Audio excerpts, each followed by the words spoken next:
Seems like a son's wife is just an outsider, huh? No need to waste fancy coffee on a stranger like you. We'll enjoy it ourselves. With that, MIL grinned wickedly. Well, if that's how it's going to be, so be it. This is a game. A doubles game between MIL Elizabeth and SIL Felicia versus me and my husband. Strategy is key in a game. Just you watch. So, I cheerfully responded, gladly, with a big smile. My name is Diana. A 32-year-old working mother. Married to Elliot for 5 years. The day to build our own house has finally arrived. Building a house has been our goal since the beginning of our marriage. We visited various houses, took our time deciding, and diligently saved up. When our child was born 2 years into the marriage, our plans hit a snag. But Elliot and I persevered, and finally, we reached our savings goal. However, actually building the house was harder than imagined. A house is a big purchase. You can't just buy another if something goes wrong. We considered factors like transportation convenience, shopping accessibility, a child-friendly environment, and the reputation of local schools. And whether it was an easy commute for Elliot, a full-time employee. So many things to consider, even just finding the right location was tough. We eventually settled near the in-laws' house. It wasn't out of preference, but because the location was good. It wasn't about living together, but about bearing with minor annoyances. Once the land was decided, it was time to order the house. This was another challenge. Building our ideal home, with budget at the forefront, was full of issues. We progressed, step by step.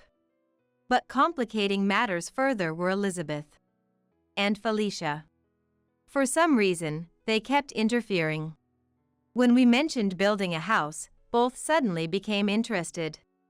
Elizabeth's eyes sparkled, and Felicia, in her late 20s and single, was excited. Where will it be built? Which home builder are you using? What will the interior look like? They asked all sorts of questions. I tried to brush them off. But then they somehow found out about our meetings with the home builder and the architect and started crashing them. How do they even find these things out? Sorry, it was me who talked. Elliot apologized. So you're the culprit? Even glaring at him, it was too late.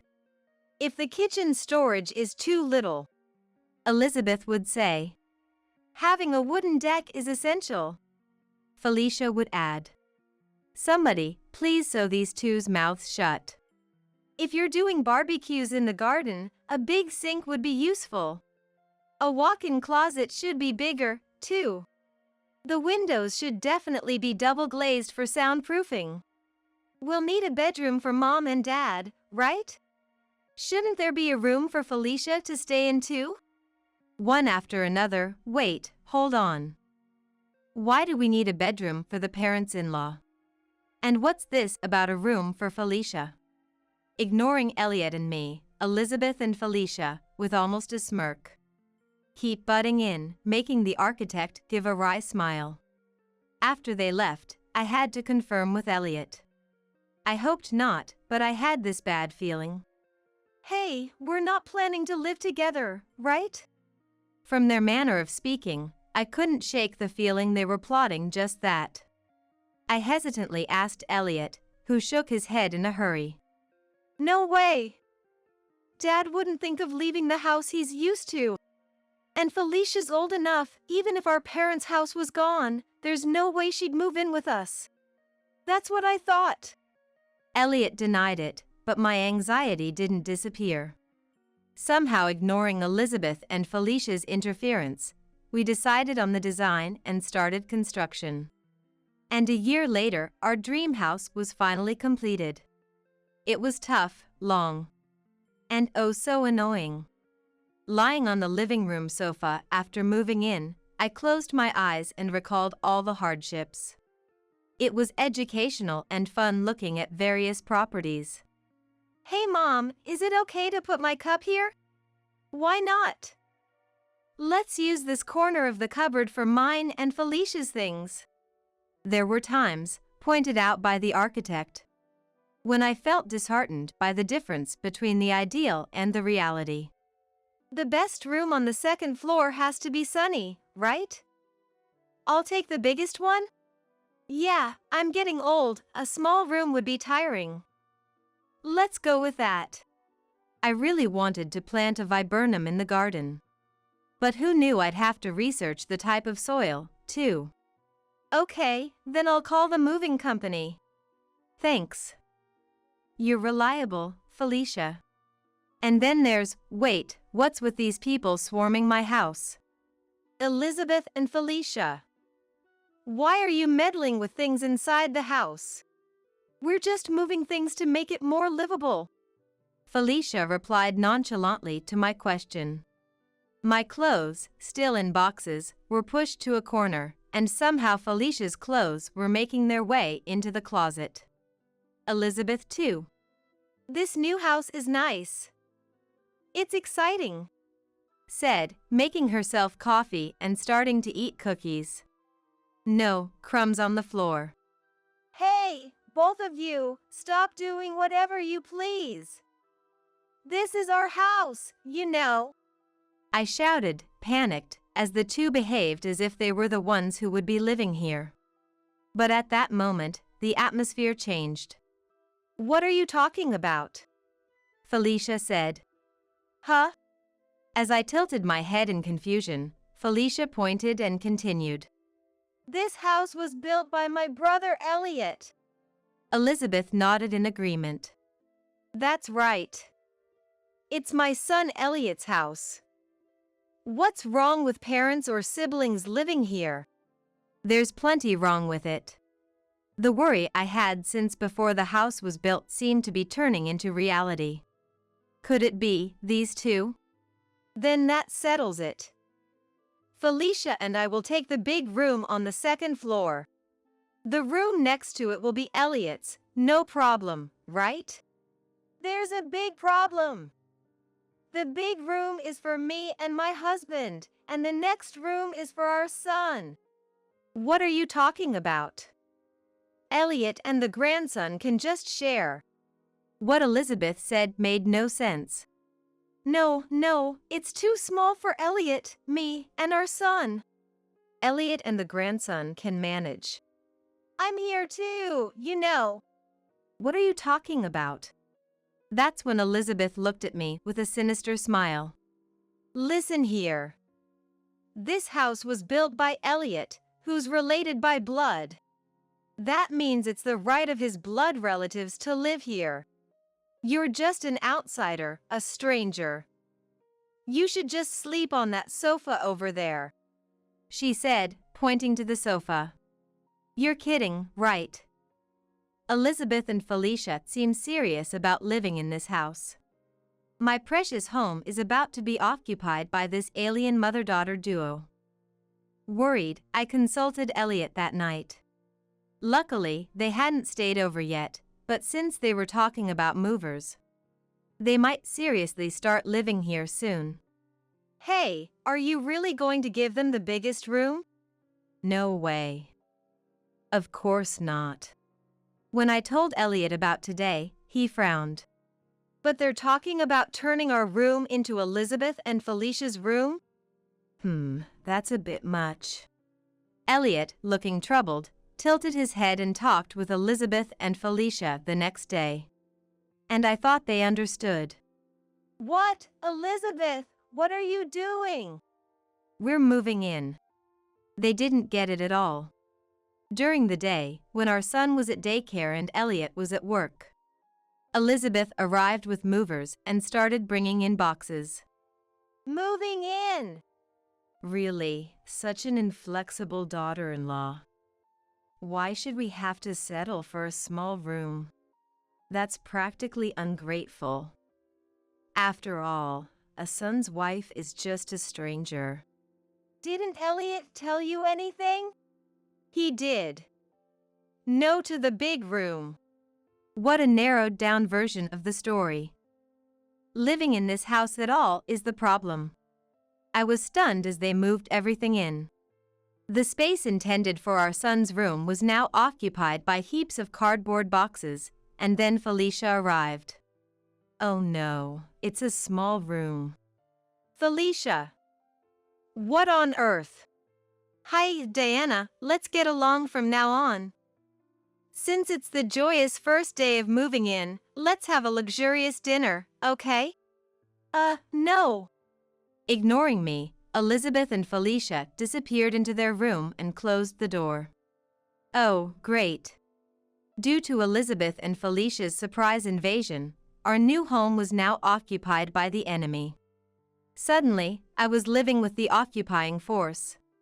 Cleaning, laundry, cooking, all my responsibility, which I wasn't happy about. And them using our stuff without permission was upsetting. But I couldn't really tell them not to use things since we were living together. As I was thinking this, Felicia took out a bottle of wine. That was something I bought for myself, but before I could say anything, she drank it.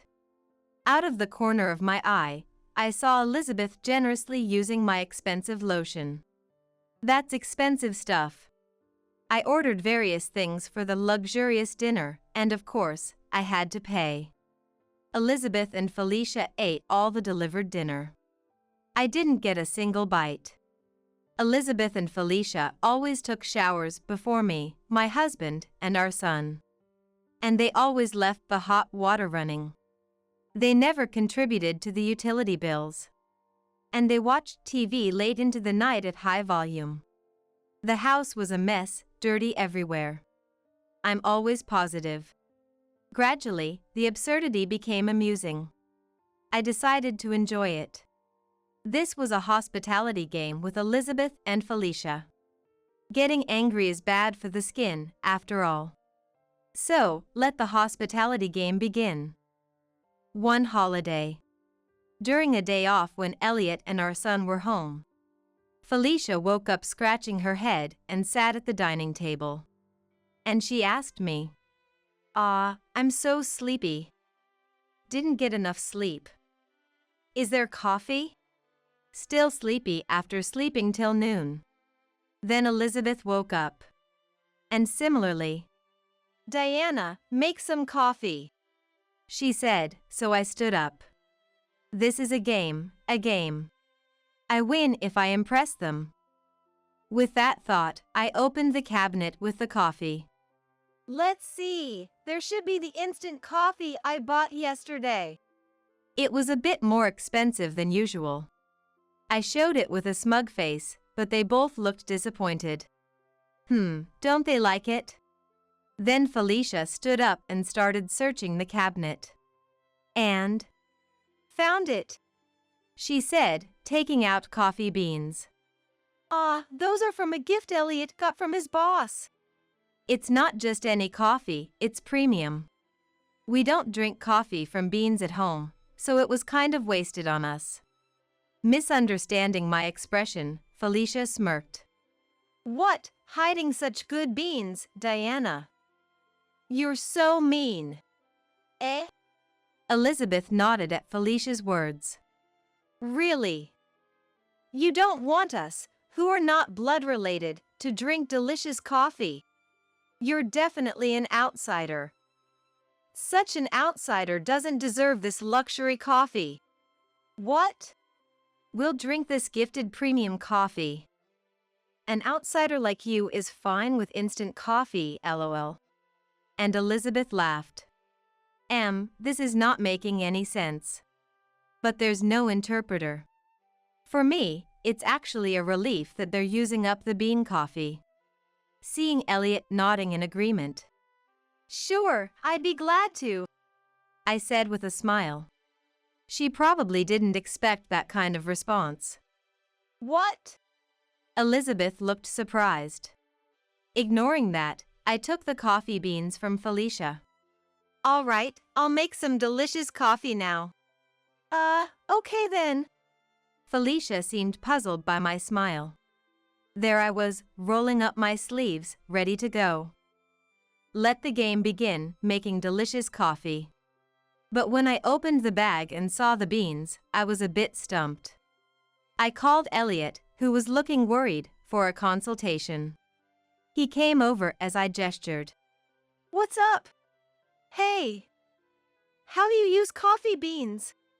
I've never made coffee from beans before. I asked Elliot, but I don't know either. He replied. Now we're in trouble. Our game of making the best coffee has hit a snag right from the start. Should we look it up online? No, that's the last resort. What to do then? Just have to wring out whatever little knowledge we have. I think you have to grind them into a powder, said Elliot. Okay, that makes sense. But we don't have a mill or a blender. What about a mortar? It got lost during the move. After some thought, maybe it's fine just to use the beans as they are? I strongly agreed with Elliot's suggestion. So, let's give it a try. Beans as they are, into the coffee maker's filter. Okay, pour hot water over this. Look, Diana, it's getting color. Really? So it's a success. The color is super light, but surely that's what premium coffee looks like. Encouraged, we continued pouring hot water. It's done. We've made premium coffee. We proudly presented it to Elizabeth and Felicia. Elizabeth and Felicia sighed deeply at us. Finally done? How long did it take you to? Seriously. Because of a stranger son's wife, time is wasted. It's so light. Elizabeth smirked as she criticized me, then screamed when she saw the coffee. What? It's so light. Is this tea? Felicia frowned at the coffee too. We, the couple, shook our heads in disbelief. Genuine premium coffee, extracted from high-quality beans. It's probably light in color because it's high class. We have milk and sugar if you need, but you should try it straight first. With a musical note, I cheerfully pushed the cups towards them. But... Please, go ahead. Elliot, is this really premium coffee? Yeah, the finest kind Diana and I made. Try it. After being cheerfully encouraged by both of us, they reluctantly tasted the coffee. Immediately after. So weak. Disgusting.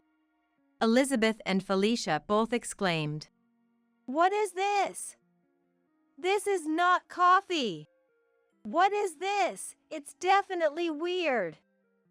Diana, how did you make this coffee? I just poured hot water over the beans. What? Was something wrong? I looked at Elliot, but he just shrugged. Weird, I just made it normally. Too high class for your taste? Huh? I am a woman who suits high class stuff. It's this coffee that's odd. Ah, good. Then please drink it all. No, but I mean... Here you go. If high-end stuff suits them, they'll surely get used to it while drinking. So, there's only one thing to do. I pushed the coffee cup to Felicia's mouth and made her drink forcefully. Meanwhile, Elliot, calling it filial piety, was encouraging Elizabeth to drink. Now, this is getting fun. The daily game is enjoyable. Elizabeth, shall we clean your room? Hey, at least knock first. Sorry. Since you always enter our room without knocking, I thought it wasn't necessary. Felicia, all this stuff on the floor is trash, right? I'll throw it all away. That's a premium bag. Elizabeth, since you said the seasoning was too light yesterday, I made it stronger today. Too strong. Not just strong, it's spicy. Felicia, it seems you like my lotion, but I have something better. It has a unique smell, but it's good for your skin. Smelly. What is this? Don't put it on my face. The game of pleasing them was getting more and more fun. I continued to serve them with increasing enthusiasm. They cried with joy, so I win. Elliot was also doing various things, but as I spend more time with them, I have the advantage. Then one day, Elizabeth and Felicia disappeared. Huh? Then I received a call from Fael. Oh right, Freddie from the in-laws' house. How has he been? Enjoying a carefree solo life? That's good. According to Freddie, Elizabeth and Felicia came back crying. What happened? Elizabeth's lips are swollen, and Felicia's skin is shiny but smells terrible, he said. They must have been so happy they went to report to Freddie. But they shouldn't think it's over yet. There's a barbecue in the garden tonight. I'm setting up a trampoline for Elizabeth and Felicia to enjoy, so I'll go pick them up now, I announced and went to fetch them from the in-laws' house. For some reason, they ran away, and a chase began. Eventually, I easily caught elderly Elizabeth and Felicia, who boasted about knowing all the hiding spots since childhood, was found by Elliot. Stop it! Stop it, please! They cried with joy, no need to be shy. A few days later, movers suddenly arrived and took Elizabeth and Felicia's stuff away. Why? I wanted to show more hospitality, I said to them hiding behind Freddie at the in-laws' house, and they shook their heads vigorously with pale faces. Elliot looked genuinely disappointed. Hey Elliot, seems like our hospitality wasn't enough for Elizabeth and them. Is that so? Maybe we need to study more. Hearing this conversation, Elizabeth and Felicia began to tremble.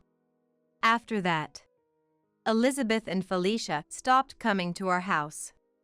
Even when I greet them in the neighborhood, Hello, they run away immediately. Well, it's fine. Peaceful days returned.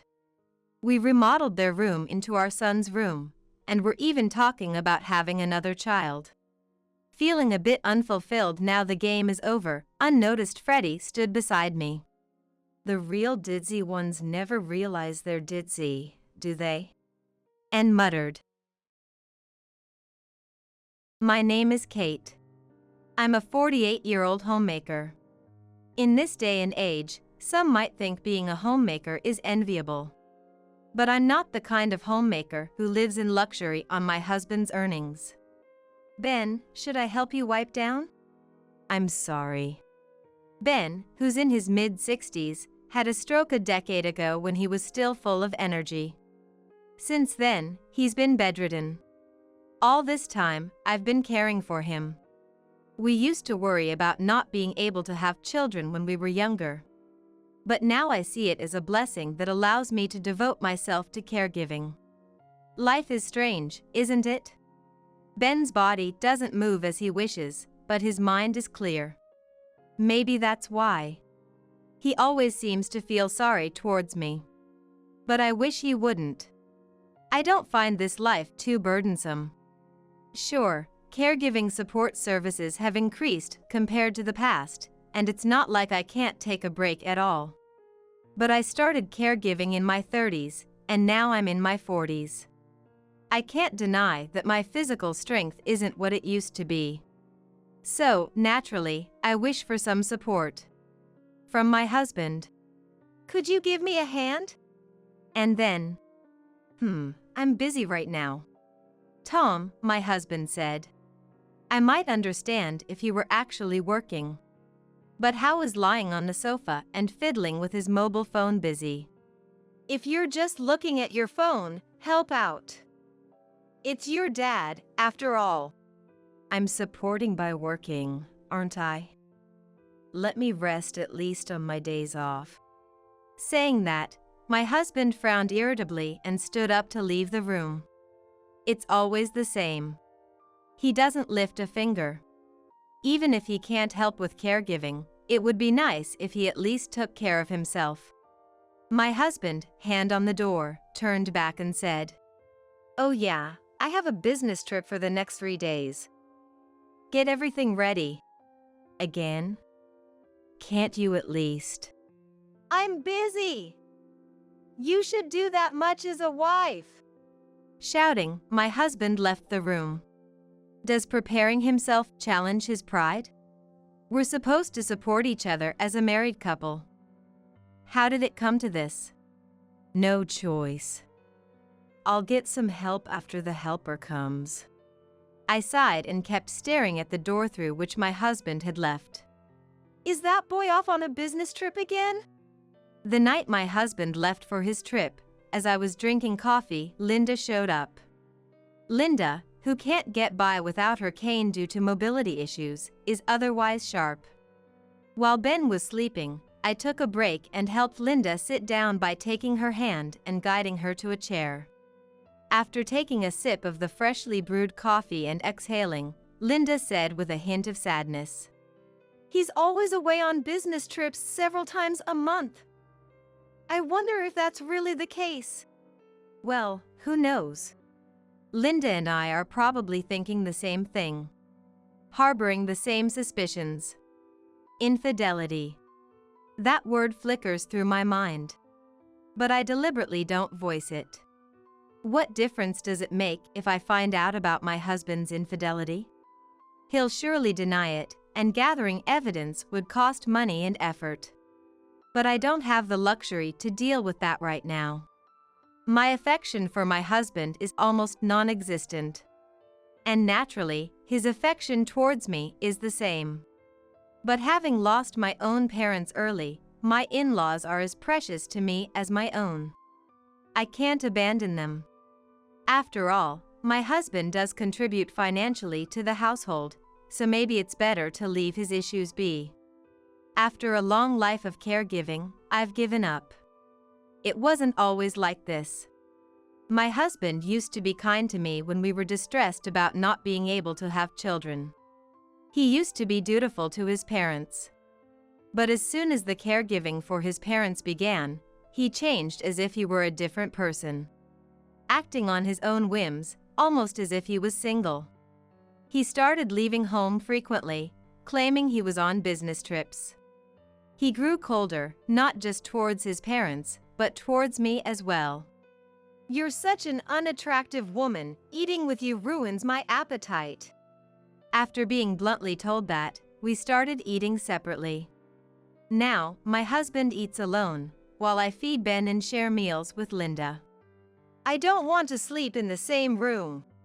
Since he said that, I've been sleeping on the living room sofa. But the kind and grateful words from my caring in-laws somehow kept me going. Just when I was feeling the distance from my husband, another troubling issue arose. The money my husband was bringing home decreased. Despite discussing various problems, he stubbornly insisted his salary had decreased. But I knew he was lying. I happened to see his pay stub. To my surprise, his salary had actually increased. I wondered if he had received a promotion, but that wasn't the important part. The problem was that he was lying and reducing the money for the household. That's quite a sum for your parents' taxi, fares to the hospital, and hiring helpers. Our living expenses are. What? Managing with the money provided is a homemaker's duty. If you can't do that, you're failing as a homemaker. If you can't even manage that, what value do you have? No matter how much I pleaded, my husband wouldn't listen. Seeing this, my in-laws seemed apologetically again. They even offered their meager pensions to help with the living expenses. Feeling sorry, I struggled to make ends meet with the money my husband gave. As a result, our meals became vegetable-centered and modest. My in-laws claimed to prefer such meals, but my husband would say, "How can I eat such plain food?" And he started dining out every night. Consequently, the money he brought home decreased even more. A vicious cycle that also lessened his time at home. And in proportion, my spirit dwindled away. On that particular day, Ben's condition suddenly worsened. A stroke had recurred. In no time at all, Ben passed away. Initially, I was stunned, but then tears wouldn't stop flowing. Linda and I hugged and cried in front of Ben, who looked as if he were merely sleeping. At that time, my husband was, yet again, on a business trip. When I finally calmed down a bit and called him. Hello? Who's this? A woman answered the phone, to my shock. My husband was in the midst of an affair. Hey, don't just pick up like that. I heard my husband's voice, sounding flustered as he snatched the phone away. Normally, I'd be seething with anger in such a situation. But having just lost Ben, my heart felt numb, and I was surprisingly calm. Without confronting him about the affair, I simply informed him that Ben had passed away. Oh, really? His response was disconcertingly brief. Can someone be this indifferent about their own father's death? To me, my husband seemed as alien as a being from another planet. No, that's an insult to aliens. Even in space, I believe there's some sense of parent-child bond. Throughout the funeral, my husband maintained a detached demeanor, merely going through the motions of being the chief mourner. Relatives consoled the grieving Linda. Meanwhile, the actual son seemed to spend most of the time fiddling with his mobile phone and yawning. Everyone looked at my husband with disdain. Because of him, Ben's funeral, whom I dearly loved, became a dismal affair. A month passed since then. Between dealing with the aftermath of Ben's death and caring for Linda's mental health, time flew by. My husband was in an exceptionally good mood today. Because today was the day Ben's will was to be disclosed. Ben had prepared a notarized will, which doesn't require court verification. It was kept in the lawyer's office. Today, Linda was to bring it from the office and open it. Normally, one would assume the inheritors to be Linda, the wife, and my husband, the only son. I wondered if there was really a need for a will. Could there be a secret child? With bated breath, I watched the proceedings, reminding myself that as a DIL, I had no rights to the inheritance. The lawyer, called in for this day, along with relatives of both in-laws, were present as witnesses. As everyone watched, the lawyer opened and read the will.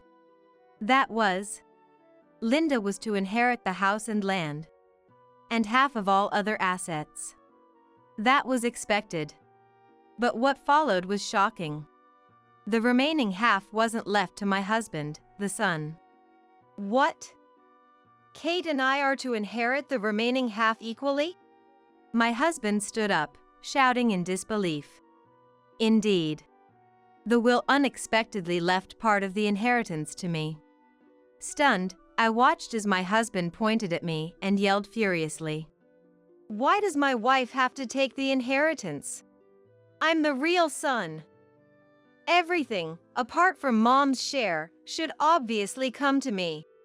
But the will states, I don't care. It's invalid. Invalid. My husband screamed at the lawyer. I was speechless, shocked by the sudden turn of events.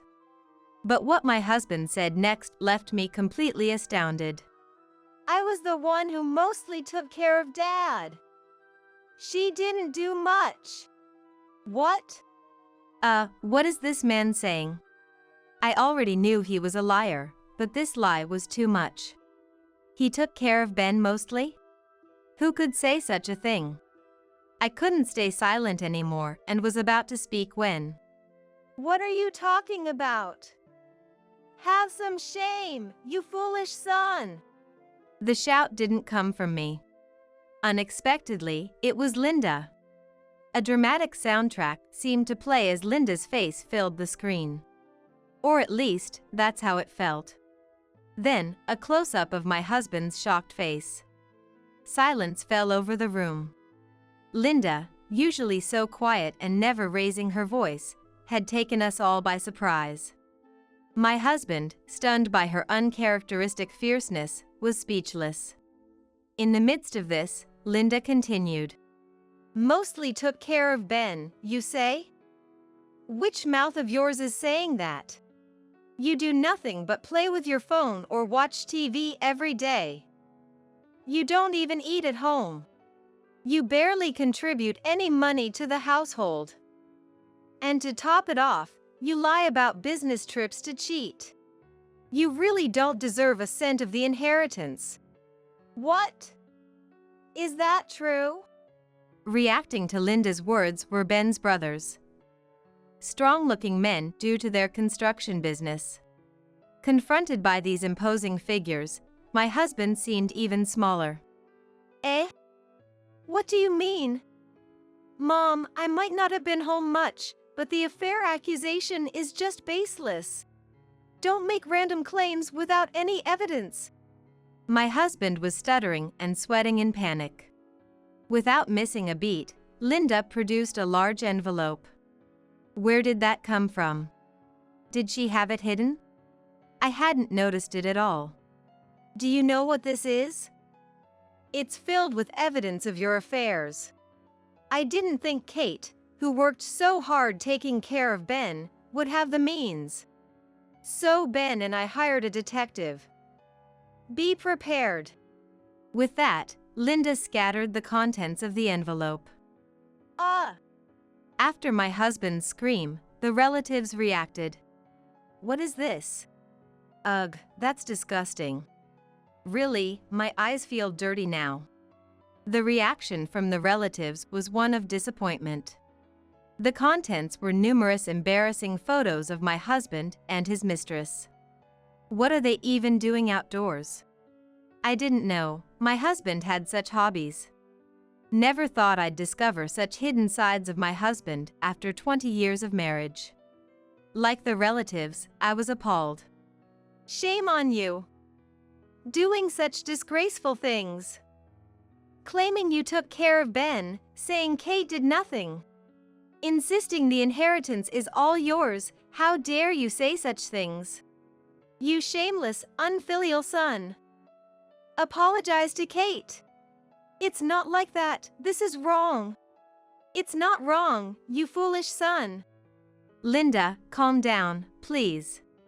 You'll burst a blood vessel. It's too early to follow Ben. Perhaps it was Linda's towering rage that allowed me, the one who should be most upset, to remain calm. Linda, please calm down. Breathe in, breathe out, inhale, exhale. That foolish son. After some deep breathing, Linda calmed down a bit. But her anger was far from subsiding. Seeing her like this made me start to laugh. Kate? Surprised, Linda looked at me as I suddenly burst into laughter. I smiled at Linda and then hugged her. Thank you so much, Linda. Kate? For getting angry on my behalf, for conducting such an investigation for me. I really appreciate it. Of course. You are my precious daughter, after all. Daughter. I never realized how happy being called that could make me. Since Ben's passing, I've become quite teary, and once again, tears welled up. But I can't spend all my time crying. After stepping away from Linda, I wiped away my tears roughly and looked at my husband. You. What? Let's get a divorce. Fine by me, I'll gladly do it. I desperately suppressed another wave of laughter and then confirmed with my husband. So, about the will, about the inheritance? All right, I accept Dad's will. I looked at the lawyer, who slowly nodded. The lawyer was designated as the executor of the will. I was sure he would handle the following procedures smoothly. Taking a moment to breathe, I then moved on to another matter. Shall we begin? My statement was met with nods from Linda and the attending relatives. My husband was the only one who didn't understand. What more is there to discuss? To my clueless husband, I said with a smile. It's obvious, isn't it? The compensation claim for your affair. What? Why did he think it would all end here? With evidence of his infidelity right in front of us, it wasn't going to be just a divorce and goodbye. Don't joke. Compensation on top of the inheritance. What a greedy woman you are. Coming from someone who pushed the care of his parents onto his wife and had affairs. Really, the nerve. Don't joke is my line. We have a lawyer here, and plenty of witnesses, so why don't we have a thorough discussion? I just remembered something I have to do. What could be more important than what we're doing now? Don't run away, you fool. Before I could grab his hand, someone else grabbed my husband by the neck. It was Ben's brother, hardened by his construction work. Behind him stood Ben's equally formidable brother. They nodded in agreement. Muscles really do have an impact. After that, under the watchful eyes of the Muscle brothers, other relatives, and Linda, my husband couldn't flee. He had no choice but to stay and discuss until everything was settled. Today's another beautiful day. Looking up, the sky was cloudless and clear. Half a year had passed since then. Thanks to the lawyer, the inheritance proceedings went very smoothly. The divorce was finalized, and I was enjoying living alone. I really wanted to live with Linda, but now that we were strangers due to the divorce, Linda stubbornly refused, not wanting to make me her caregiver again. As a result, Linda moved into a nursing home with the money from selling the house. I visit her once a week. It seems like a wonderful place, and Linda seems happy. In the end, I feel like this was the best outcome. The house was sold. That means, essentially, the house was gone. As for my ex-husband, who was practically kicked out, well, according to the will, he received his share of the inheritance. He was overjoyed at first, but then his face turned pale. Why? Because the inheritance had almost vanished. The reason goes without saying. Compensation, of course. My husband's inheritance was gone. Not enough from the inheritance alone, so he also had to pay from his savings. As a result, my husband ended up penniless. And more than that, it seems his affair became known at his company. Particularly among the female staff, he was given the cold shoulder and became quite isolated, leading to a series of mistakes, it seems. That woman, she's my boss, but didn't defend me properly, he was saying over the phone. And it turns out that this boss was a woman and, astonishingly, the mistress was his boss. Maybe that explains the mysterious salary raise. But as soon as the affair came to light, he was dumped by the mistress, who also faced a demotion due to the affair and other ethics violations. I made sure she paid compensation too. That's only right. It's your fault I kept making mistakes and got fired. He tried to blame it all on me. But that's not my problem, is it? You got used to caring for Ben, so looking after me should be easy for you, he said, but no, that's entirely different. I couldn't respond with anything but laughter. So, I blocked his calls. I don't know what became of my husband after that. And I don't want to know. To forget about that foolish husband, I started working, and it turned out to be refreshing and enjoyable. The world is so much broader than I thought. A sense of excitement for a bright future welled up in me unknowingly. Gazing up at the contrails stretching straight across the blue sky, I squinted my eyes. Our son is going to live with you, Mom. Even if he's sick, being with your grandchild every day is a blessing, right? The voice of my son on the phone dripped with malice, as if mocking me. I hugged my grandson tightly, covering his ears so he wouldn't hear that voice. My grandson, who just turned 7, was recently taken to the hospital. There, he was diagnosed with a certain illness, and my son and his wife left him at my house. Coming home from work, I found my grandson sitting dejectedly at the entrance. My heart nearly leaped out of my chest. He told me himself, I was abandoned by mom and dad because I'm sick. I wish they could understand how I felt. I immediately called my son. What followed was a brazen declaration of abandonment.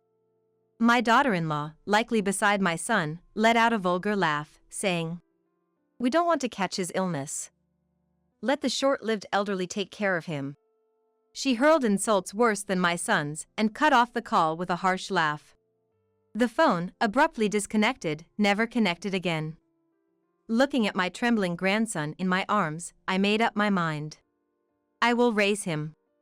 First of all, my name is Frida. I'm 57 and a company employee. I married my husband at 22 and gave birth to our son, Morty, the following year. My husband adored Morty, and the three of us lived happily together. He's so adorable. I'm so happy such a cute child was born to us, my husband would say, holding Morty and beaming with joy. But that happiness didn't last long. When Morty was 2, my husband suddenly fell ill and passed away. I was heartbroken, but I had no time to grieve. I had to raise Morty alone. From then on, I worked tirelessly, raising Morty as a single mother. I never remarried. Luckily, I had been a full-time employee since before marriage, so I managed to raise Morty without financial struggles. Now Morty is 34. He works as a company employee in a general business, but Morty has always been somewhat flighty and easily influenced. He got his current job because a college senior suggested it, and he just went along with it. When Morty was 26, he married a woman his age named Maya. Maya was very strong-willed, and I never had a good impression of her even during their dating days. For instance, Maya would frequently visit our house but never once said hello or goodbye. I gently brought this up to Maya at one point. "Maya, it's great you come to visit, but I'd appreciate it if you'd say hello when you arrive." Maya reacted defiantly, visibly annoyed. "What? You don't have the right to tell me what to do. I'm a guest here. I'm doing you a favor by visiting. It's really unpleasant to be told such arbitrary things." I was stunned by her brash response. Morty, on his part, would say things like, "Mom, don't be so stiff." I thought it was common sense to greet when visiting someone's home, but it seemed not to apply to Maya. Morty appeared completely under the thumb of the assertive Maya. After Maya left, I reiterated my point to Morty, but just let it go. He just brushed it off. Incidents like these often happened, so I didn't have a good impression of Maya. Of course, I repeatedly told Morty to be more responsible. The couple rented an apartment after their marriage and started living near our house. The following year, they had their first son, Darren. My first grandchild. Children grow up so fast, and in no time, Darren turned 7. One day, as I was returning from work and my house came into view, I noticed someone sitting at the entrance. Who could that be? As I got closer, I realized it was Darren. Having been busy with work recently and not seeing my son's family or Darren, I was both surprised and overjoyed to see him after so long. "Darren, it's been a while. What are you doing here?" When I called out to him, Darren slowly lifted his face to meet my eyes. "Grandma." Seeing Darren's face after such a long time, I was lost for words. His face had white, patchy areas, and his eyes were swollen red as if he had been crying. I tried to remain as calm as possible and invited Darren inside. "And? Darren, what happened? Can you tell Grandma about it?" I gently asked him. He nodded slowly and began to speak in bits and pieces. "Well, I got a skin disease. I forgot its name because it was complicated, but it's a rare disease." Seeing young Darren's lips quiver and his face turn pale, my heart ached. "A rare disease? Is that really what you were told?" "Yes, Mom and Dad said that. Ever since I got this disease, they stopped looking at my face.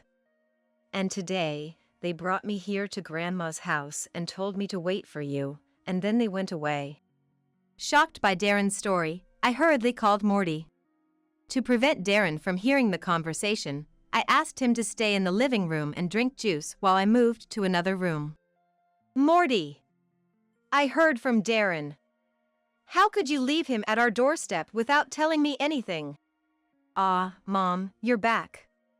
Yeah, Darren has this rare disease called pityriasis simplex. It's really troublesome. Pityriasis simplex. I remembered hearing that name before. I had seen a feature on it on TV once. Wasn't it just white spots? White spots are common in children and not a rare disease. Is it really a rare disease? The dermatologist said it's pityriasis simplex. It's a complicated name, so it must be rare, right? So, since we could catch it too, Maya suggested you should raise him, and I agreed. So, Mom, please take care of Darren for us. Thanks. What? You call yourselves parents? That's so irresponsible. I shouted in anger at Morty's outrageous statement. Then Maya took over the call, and her shrill voice echoed.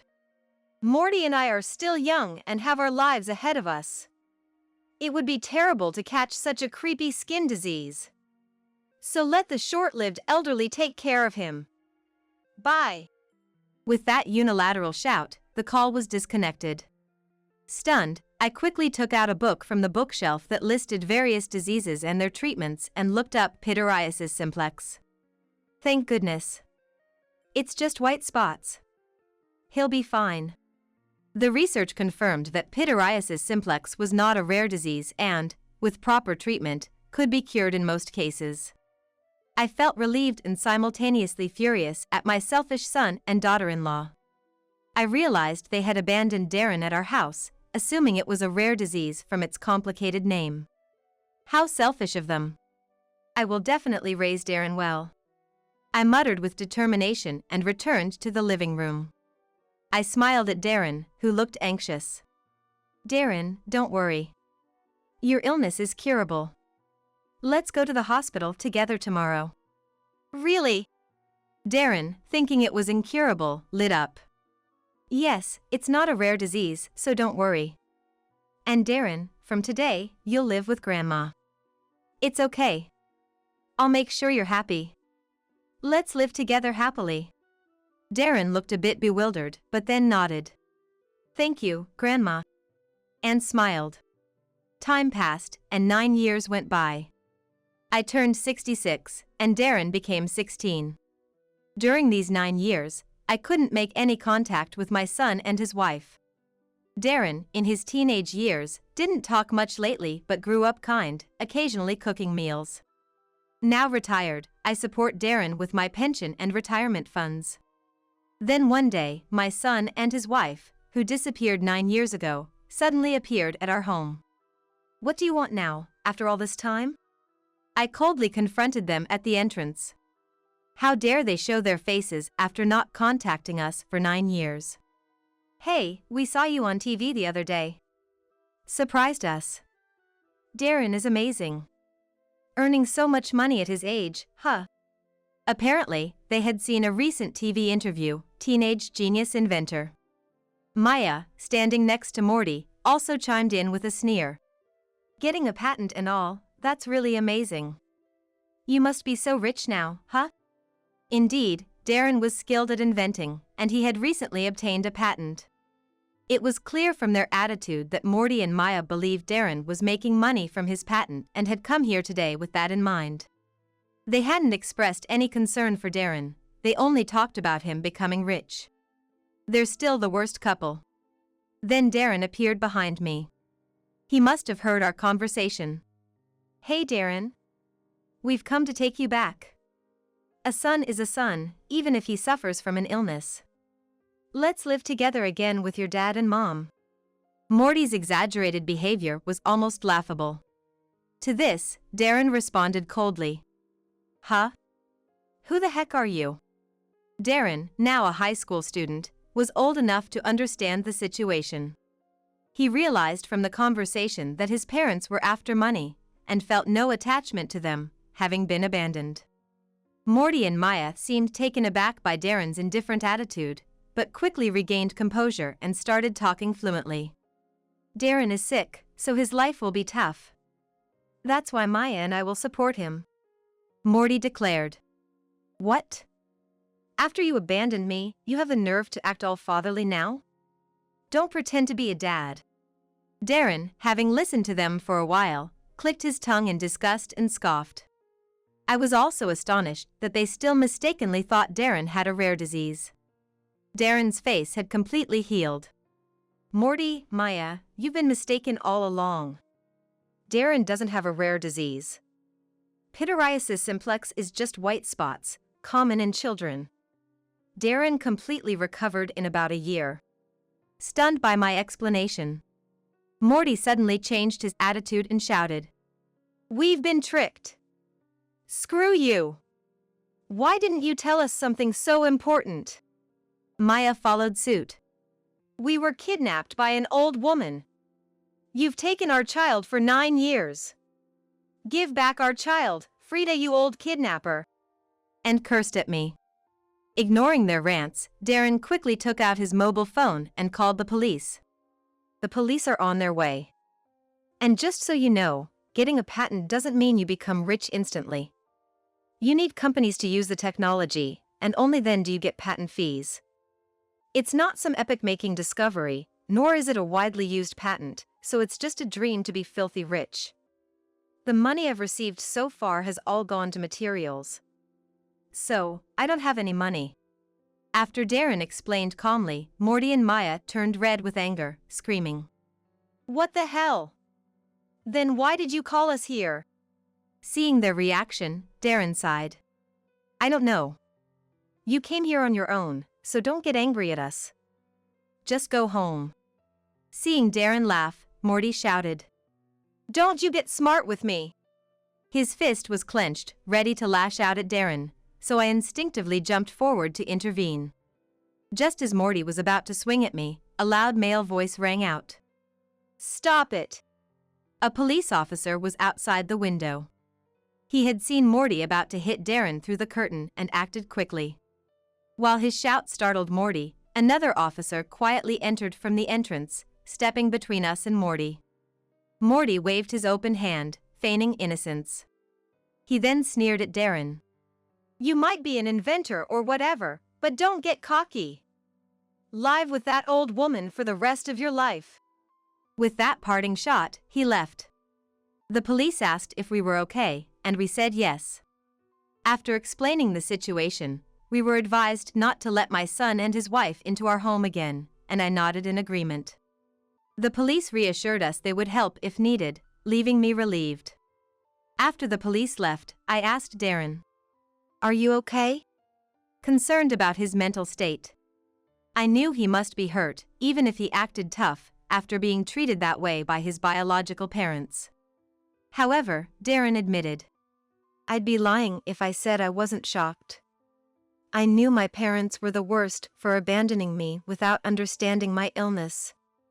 But I didn't expect them to be that stupid, thinking I'm rich just because of a patent. All those nice words, thinking I'd agree to live with them."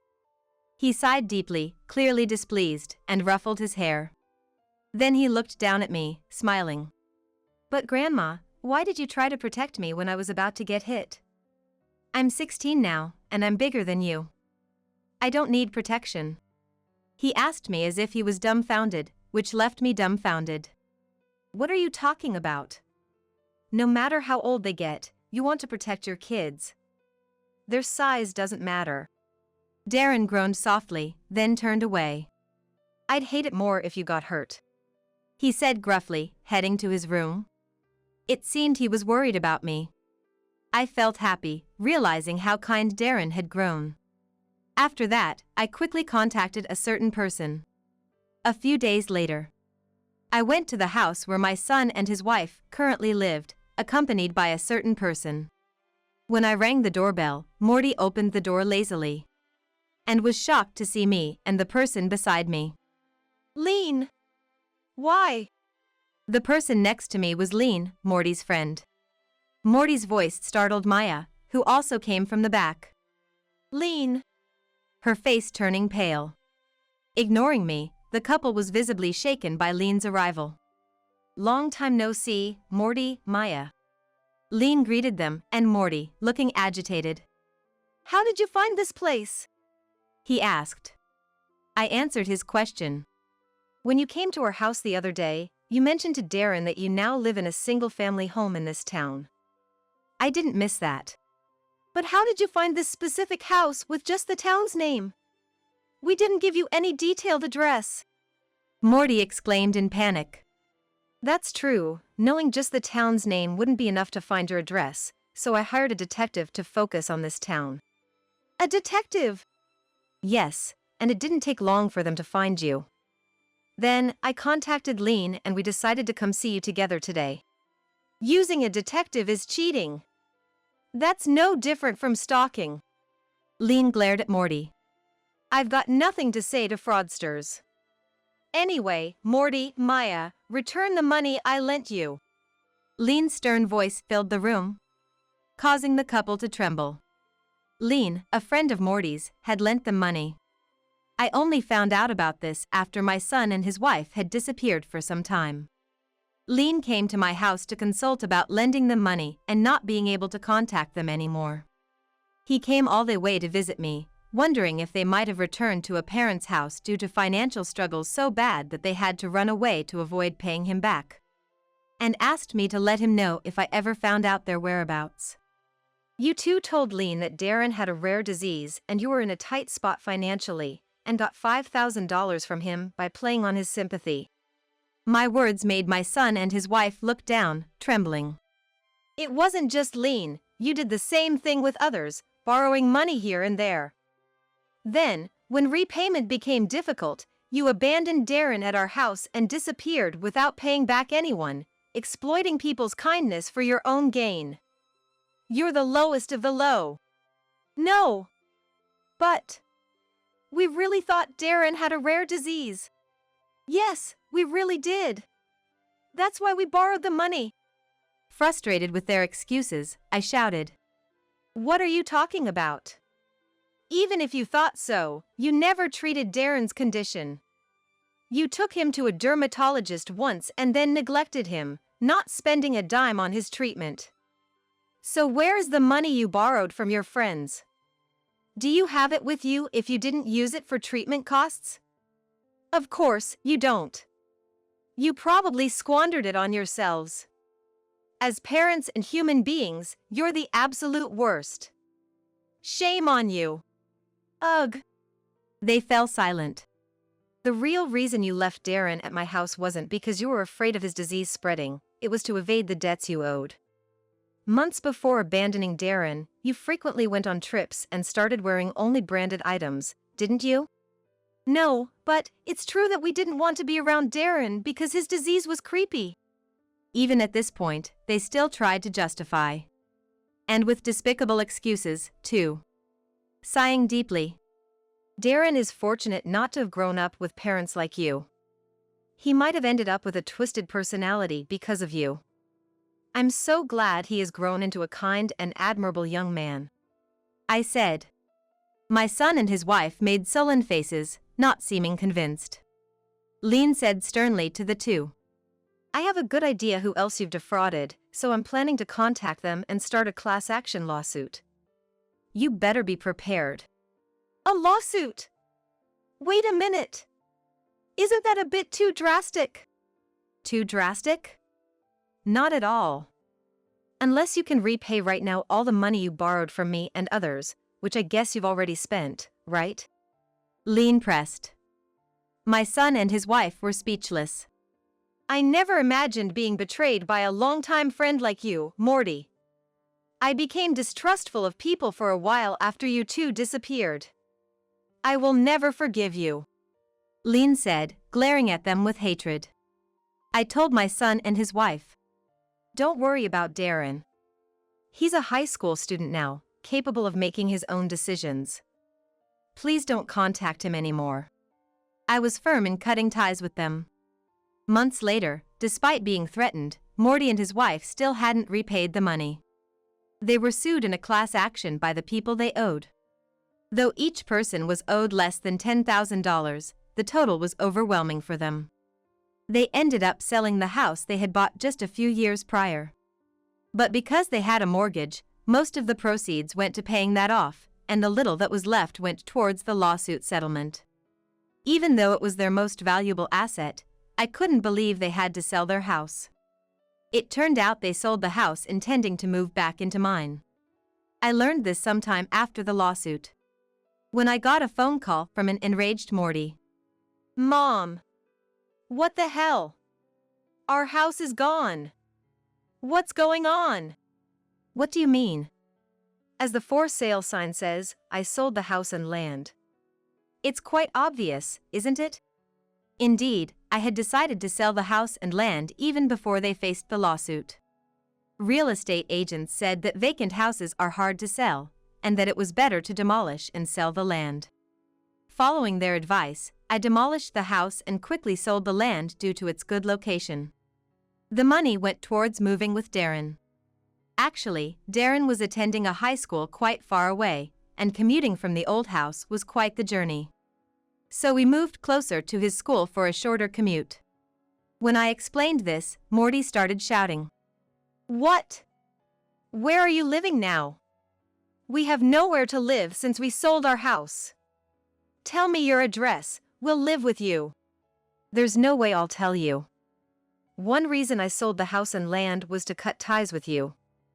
I won't tell you where we live, and I'm blocking your number, so don't contact us ever again." "No. No way. That's too harsh." Morty was stunned, and behind him, Maya's despairing scream could be heard. "The ones who are truly terrible are you too. You don't seem to be remorseful at all, but you should reflect on your actions and attitudes. The last thing I can say to you as a parent is to learn to introspect and repent. Goodbye," I said and ended the call, setting it to block further communication. My disillusioned son and his wife managed to find an old apartment to live in, but they seemed to be leading a tough life. Afterwards, I consulted with the lawyer hired by Lean and reconsidered my relationship with Darren. Until now, I had raised him as a grandmother. But Morty and his wife's presence was negatively influencing Darren. So, I considered legally becoming his parent through adoption. If it were recognized, I wouldn't have to divide my estate equally between Darren and Morty when I pass away. It would prevent Morty from running off with everything. I decided to check with Darren. "Darren, I want to adopt you. Not just as a grandmother and grandson, but legally as mother and son. What do you think?" "I respect your feelings, of course." After a moment of silence. "Yeah, I want to be your son officially." Darren smiled shyly and said. With Darren's consent, I contacted the family court with the help of a lawyer. Given Morty's terrible behavior, the adoption was relatively easily approved. Likely influenced by Darren being 16 years old. Darren and I successfully completed the adoption process. It was a joyous moment for me, especially knowing that he chose me over his biological parents even when he is still in his adolescence. Darren, talented in inventing, is always trying new things, and I'm living a peaceful life, enjoying watching him grow. Liddy is just so cute. The voice becomes clear as the door opens, and at that name coming from Quimby's mouth, I froze. I wondered who it could be, but hearing that name confirmed it. The woman's voice was indeed my sister Liddy's. Quimby foolishly kept calling Liddy's name over and over. Shivering, I snapped to my senses. I realized I had to capture this scene on video. So, I firmly recorded the evidence on my smartphone and quietly left the spot. After a while, the two of them came out of the bedroom. Seeing me, they turned pale, and I said, "That's right, I sent the video of you two to Gabriel. Anyway, let's discuss what to do next among the four of us soon." At those words, Liddy's face turned even paler. "What? What do you mean?" "Just what it sounds like. I've got the video as evidence." "What have you done?" As I held up my smartphone, my sister became utterly frantic, and then she lunged at me. "My name is Linny, a 45-year-old housewife. I have twin boys who are in the 6th grade of elementary school. The kids are twins. I've heard that twins run in families, and indeed, I am a twin myself. I have a twin sister named Liddy. Being identical twins, we never really felt like sisters. Rather, we were more like rivals. Even if we weren't twins, it might have been the same, but I grew up always being compared to Liddy. Before long, I harbored a strong complex towards Liddy, and she, in turn, placed utmost importance on surpassing me. Liddy was always the cute and affable child. On the other hand, I was always the shy and reserved one. And because I was also a bit of an introvert, everyone's attention naturally gravitated towards Liddy whenever we met someone new. Even though we were rivals, I deeply adored Liddy. Her ever-smiling face and popularity were something I aspired to. But it seems Liddy didn't feel the same way. We used to play together a lot when we were in elementary school, but I was always stuck with the roles nobody wanted. Liddy is it! When nobody wanted to be it in a game of tag, I was always the one forced into the role. Even when one of our friends suggested deciding by rock, paper, scissors, Liddy would pressure me, saying, "You want to do it, right, Linny?" Not wanting to be disliked by Liddy or left out, I had no choice but to agree. Liddy's manipulative behavior wasn't just limited to playtime. It was in 6th grade. We were deciding roles for a school play. We were going to perform Snow White, and I, not being much of an actress, hoped to be the narrator. But I caught a cold and had to miss school on the day of role assignments. "Liddy wants to be the narrator. I'll tell the teacher for you." Liddy said she'd pass on my wishes, so I trusted her and felt relieved. However, when I returned to school after recovering, I was shocked to find out I had been cast as the lead role. "Why am I the lead?" I asked a friend in disbelief, and then came the unbelievable reply. "Liddy said you wanted to be the lead." "What? I didn't say that." "But it's already been decided." It seems that as we were entering puberty, no one wanted to take on the potentially embarrassing lead role of Snow White. So I, the quiet girl who was absent, was chosen. The teacher found it odd that I, usually so reserved, had expressed a desire to take the lead role. Did Linny really say that? The teacher had even checked with Liddy. "Truly, she wants to, but she's too shy to volunteer. Please, let this be an opportunity for Linny to shine." But Liddy recommended me as if it was all in my best interest. I cried, insisting I couldn't do it and didn't want to. However, everyone else's roles had already been assigned. Chastised by teachers and parents alike, I somehow managed to pull through. Thanks to that effort, the play was a huge success. Teachers, parents, and friends all praised me. But amidst all this, only Liddy looked on displeased. Anyone could have done that. Getting all that praise for such a little thing is just silly. And so she began to openly resent me. That was the moment I truly felt Liddy's dislike. After that, she stopped inviting me to play. At first, it was painful, but once I realized I was no longer being forced into unpleasant roles, I made other friends and started enjoying myself. In middle school, many didn't even know Liddy and I were twins. We had become so distant, hardly speaking at school, and didn't look alike at all. We requested not to be in the same class, and I was enjoying my own life. But then, one day, as I was studying for high school entrance exams, Liddy approached me. "Studying? Have you decided which high school you're applying to?" "Yeah, thinking of going for A high school." A high school was the newest and closest school to our house, boasting a competitive entrance difficulty. I had been working hard for 3 years because I really wanted to get into that school. But Liddy, unaware of my efforts, laughed when she heard my choice of high school. "A high school? You've got to be kidding, right? Why don't you just go to B high school with me? It sounds like you wouldn't even need to study much for that." Liddy always managed to bend me to her will, but I didn't want her dictating my choice of high school too. For the first time, I stood up to her. "I've decided to go to A high school. You don't know if it's impossible for me. If you don't want to study, that's fine, but don't get in my way." I turned away from her and went back to my textbook. "What? That tone to your older sister?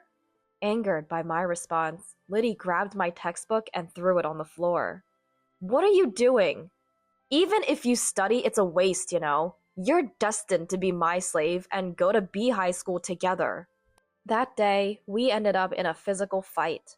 Our parents came running when they heard the commotion and pulled us apart. But by then, my textbook was torn to pieces. But more than that, my heart was shattered by hearing Liddy's true feelings about me. To Liddy, I was just a convenient target for all the unpleasant things. Realizing that Liddy saw me as her slave was a clear awakening, but I didn't give up on studying. Fortunately, my parents contacted the school for me, and I got a new textbook. With my parents' support, Liddy no longer interfered with my studies, and I was able to dedicate myself to them and successfully got into my chosen school. As she had initially declared, Liddy barely studied for the exams and went on to B high school.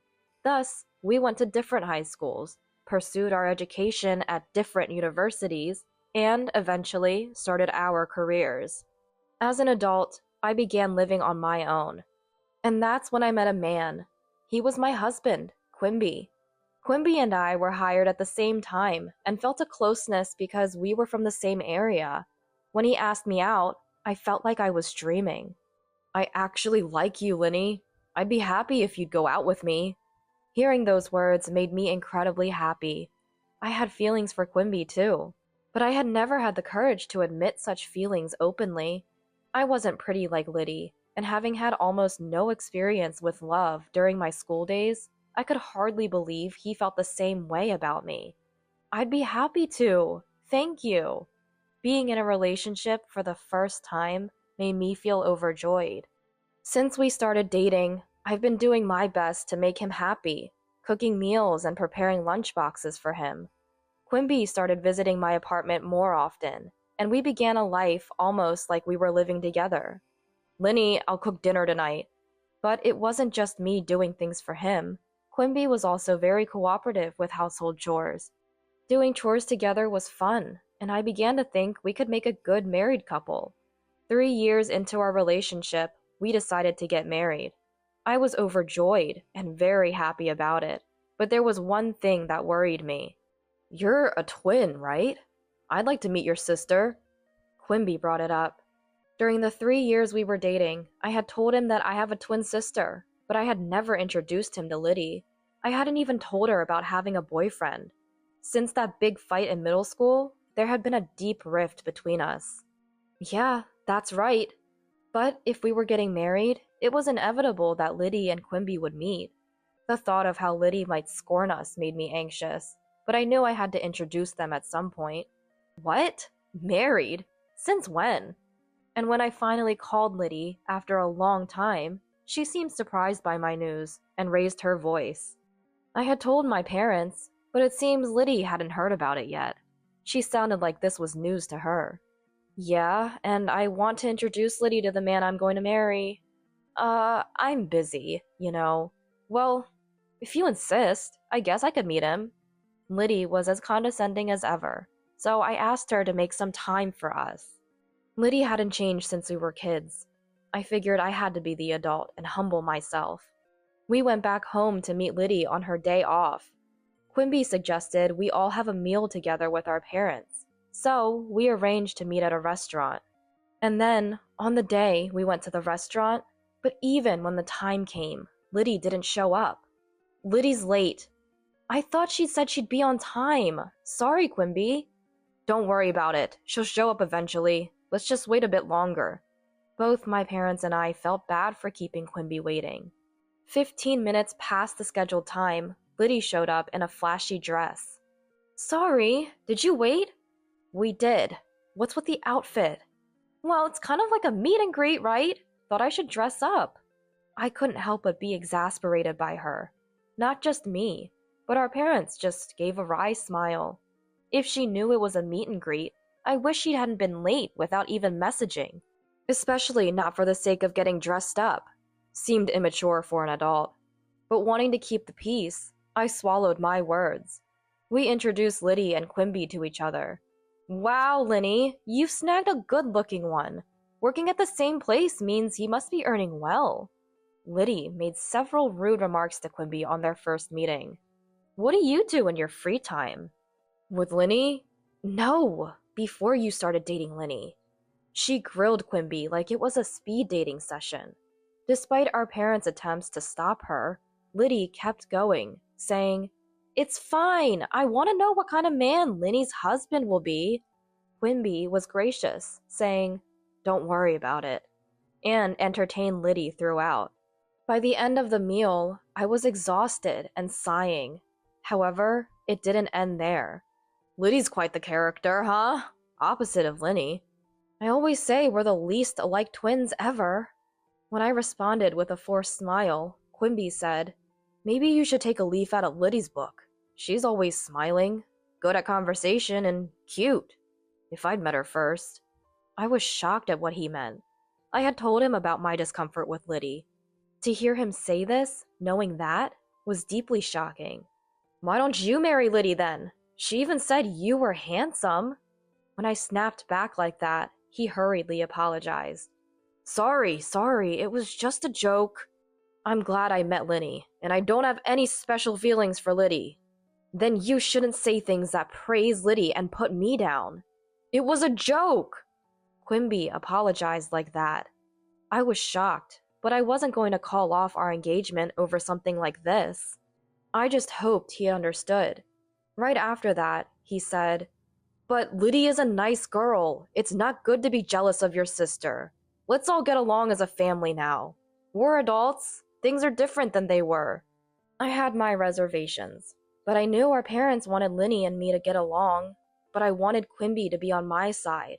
Why was he trying to bring me and Liddy closer? But it's not like we'd be interacting much anyway.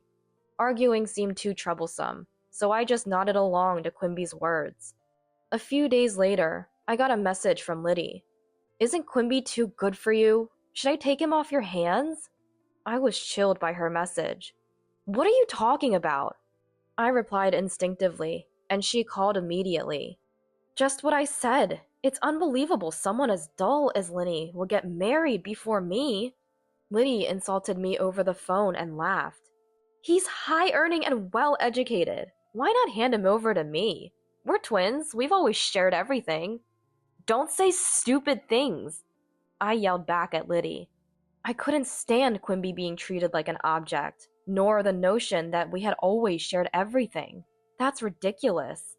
I was always just someone for Liddy to dump the things she didn't want on. That night, I told Quimby about this, warning him to be careful around Liddy. But Quimby seemed to take it lightly, laughing off my words. "It's nice to be liked that much. Don't worry, Liddy's not serious." "It's not funny. You don't know what Liddy might do." "Do you doubt my feelings?" "It's okay because I said it's okay." Despite him being such a wonderful person, I felt like Quimby had changed after meeting Liddy. Quimby would affirm everything when it came to Liddy, just because she's my sister. Other than that, he was the same wonderful partner as always, but I was dissatisfied with how he changed whenever Liddy was involved. "Don't worry so much." But as Quimby said, if he himself didn't sway, there was nothing Liddy could do. Feeling unsettled by her words was proof I hadn't fully trusted Quimby. So, I was admonished. Indeed, he was right. I decided to trust Quimby and ignore Liddy's words. Even afterward, Liddy sent me spiteful messages, but I never replied. Fortunately, Liddy didn't interfere with us, and I prayed we could become wonderful sisters while leading a happy married life. Years went by. After I turned 40, my parents told me that Liddy had gotten married. By then, I had blocked her and wasn't in contact. Although we occasionally saw each other at our parents' home, Liddy would insult me. Being nearly 40 and still unmarried, Liddy had become resentful towards me, and it seemed she was avoiding me as well. I thought Liddy, being quite picky, wouldn't marry, but I was genuinely glad for her when I heard she had found someone. I realized how terrible I had been when Linny got married, only after I got married myself. Moreover, through my parents, Liddy apologized to me. After that, we started communicating again. Indeed, Liddy had changed, becoming much calmer than before. It was as if she had returned to the Liddy I once loved. I never thought the day would come when Liddy and I could laugh together again, so I was very happy. Liddy even introduced me to her husband. He was about 5 years our senior, named Gabriel. He seemed to care for Liddy deeply, which reassured me. Having both married, Liddy and I became closer. Our parents were very happy to see us getting along. I wanted to make up for the time we had spent apart. Then, a few years later, something happened. I became ill at work and had to leave early. I wanted to inform Quimby, but he was out on business, so I left a message with a colleague. I went straight home. Upon entering the house, I immediately sensed something was off. It felt like there was someone inside, even though the house was supposed to be empty. Could it be a burglar? That thought flashed through my mind as I quietly entered. Listening closely, I could hear noises and voices coming from the bedroom. As I stood silently in front of the bedroom, I recognized Quimby's voice coming from inside, but I couldn't bring myself to speak up. The nature of his voice drained the blood from my face. It was unmistakably the sound of an intimate moment. The creaking of the bed confirmed my fears. I didn't need to see inside to know what was happening, and my hands trembled. However, if Quimby was cheating, I had to catch him in the act. With that thought, I carefully opened the door with my smartphone in hand, ready to record. What I saw inside the bedroom was even more shocking. Liddy is really cute, isn't she? The voice became clearer as the door opened. Hearing Quimby say her name, I froze. Now that he mentioned it, the female's voice was indeed Liddy's. Quimby kept foolishly repeating Liddy's name. Trembling, I recorded the scene and quietly left. I sat in the dining area in shock for a while. I was supposed to be home early due to feeling unwell, but that shock made me forget my illness. Staring blankly at my phone, I just waited for this nightmare to end. Then, a few minutes later, the bedroom door opened. "I'll head back to work now, so lock up," said a voice. "Okay. It'd be nice if we could live together soon." Hearing this, I hurriedly stood up. Noticing the noise, Quimby and Liddy saw me in the hallway. "Linny, why are you here?" Quimby exclaimed, turning pale. "Why? This is my house, right? But why is Liddy here? Aren't you both supposed to be at work?" Liddy looked away for a moment, but then smirked defiantly. "Why do you think? You wanted it from my own mouth, didn't you?" "Liddy!" Quimby tried to stop her, but Liddy wouldn't be silenced. "I've always hated how you look down on me. Happiness and Quimby don't suit you. I'll take everything." With that, Liddy declared. I just smiled at her words. "Is that so? Then I'll give you Quimby." Liddy, but don't think you can take my happiness." Liddy seemed annoyed by my retort, glaring at me. To that, I continued, addressing her directly. "Yeah, I sent the video to Gabriel. Let's discuss this as a group of 4 sometime soon." Liddy's face turned pale instantly. "What do you mean?" "Just what I said. If you want Quimby, Gabriel should know about this, shouldn't he?" "What have you done?" Liddy lunged at me. "Liddy, calm down!" "How can I calm down?" Quimby tried to stop her, but Liddy was beyond reason. Just then, the smartphone inside Liddy's bag rang. At that sound, Liddy froze in place. "Looks like Gabriel's calling, isn't it?" Liddy, pale-faced, hesitantly looked at her bag, but there was no sign of her answering the call. In the silent room, only the sound of the phone echoed. After a while, it stopped ringing, and then my phone rang. See? Since Liddy didn't answer, now he's calling me. "Linny, I'm truly sorry. Please forgive Liddy. Can you somehow cover for her with Gabriel? If not, Liddy will lose everything." Quimby started making statements as if to protect Liddy. Liddy, standing next to him, began to sob bitterly, as if she were the tragic heroine.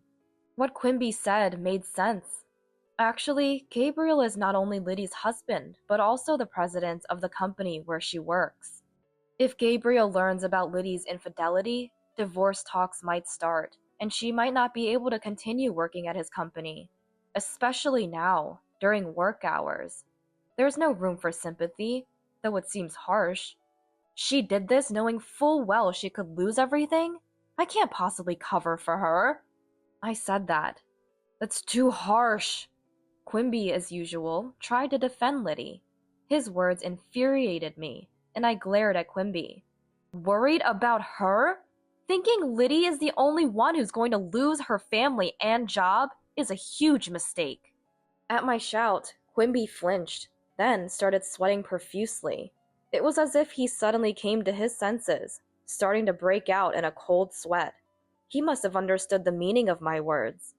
Just so you know, I've also sent the video to the company's main email address, including your department and name. What have you done? By then, Gabriel's call had ended. Quimby and Liddy stood frozen, with a look of despair. After kicking them out, I called Gabriel.